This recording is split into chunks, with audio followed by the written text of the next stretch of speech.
नमस्कार जय Jagannath. Odisha police SI रो गोटे बहुत बड़ अपडेट रही आपण समस्त देखु आपण मानकर जो ओपीआरबी कंडक्ट करिथांता 8 मार्च एवं 9 मार्च रे पुलिस एसआई रो जो एग्जाम ओके तो सेटा को अनिर्दिष्ट काल पई पोस्टपोन कर दिया जायछि ता माने 8 एवं 9 रे हेबाक थिबा पुलिस एसआई रो एग्जाम हबो नाही 8 9 रे कोन पई ना सेई दिन आपण मानकर बहुत पिलांकर ओपीएससी द्वारा कंडक्ट करा जाउथिबा डबल एओ आबा असिस्टेंट एग्रीकल्चर ऑफिसर एग्जाम भी रहउछि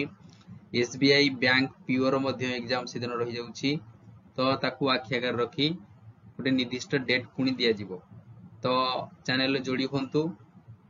अपडेट पाया पई तो एबेकार बिग अपडेट रहउछि जे बहुत पिला माने कंप्लेन करूथिले जे एका संगे तीन तीन टा एग्जाम पडुछि गोटे डेट रे समान केमति देबे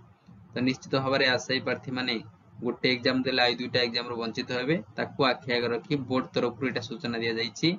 जे 8 एवं 9 तारिख रे हेबाकु थिबा पुलिस एसआई रो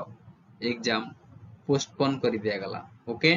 तो पोस्टपोन हे जायछि कोन सर केबे एग्जाम होबो आपण मानि चलंतु 8 9 रे होबनी 3-4 दिन भितर पुनी डेट दे दी पारे किबा 7 दिन 8 दिन लागि जाई पारे सेटा बोर्ड डिसाइड करिवो फिर भी तो मानि चलंतु एई 7 मैक्सिमम 7 दिन भितर पुनी डेट आसी जिवो ओके तो सेमिति कि नुहे जे मासे 1.5 मास खंड घुंचिबो सेमिति नाही ओनली 5-7 डेज भले आसी पारे 8 9 को छाडी देले से माने जो डेट गुटे डिसाइड करि परंती ओके तो आशा करूची जे ये इन्फॉर्मेशन टी आपन मन हेल्पफुल रहितिबो जदि भल लागिते चैनल को सब्सक्राइब कर देबे वीडियो को लाइक कर देबे ओके तो 933 पोस्ट आसी थिला आपन मानकर जानिथिबे आपन माने फॉर्म मध्ये पकैथिबे प्रिपरेशन मध्ये जोरदार चलथिबो तो जो माने ए पर्यंत मोक देई नाओ हम चैनल जोड़ी हे जाओ फ्री मोक रे मोक टेस्ट वीडियो बना जाउची ताकू दवा पे ट्राई करंतु ओके बहुत हेल्पफुल रहइबो वीडियो गुरा को ठीक अछि तो थैंक यू